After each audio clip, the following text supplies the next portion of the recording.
Kim Chiu agad na nag-update na maayos na ang kalagayan niya at nakalabas na siya ng ospital.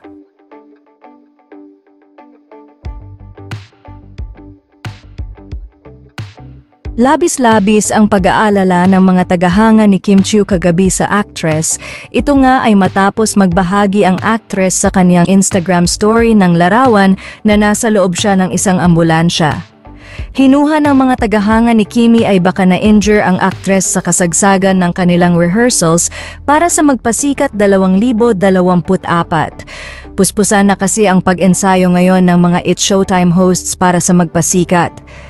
Ito nga ay dahil gaganapin na ito sa susunod na linggo, pangalawang araw nga ang team ni Kim Chiu sa magpe-perform. Kaya naman isa ito sa dahilan bakit grabe na ang pag-ensayo ng mga ito. Hula naman ng iilan na baka na-overfatigue ang actress dahil sa sobrang pagod. Bukod kasi sa pag-e-ensayo ng actress para sa Magpasikat, ay kasulukuyan na nagte-taping ito para sa kanilang movie ni Paolo Avellino na My Love Will Make You Disappear. Kaya naman tila nang hina ang katawan ng actress sa sobrang pagod kaya ito kinailangan na dalhin sa ospital.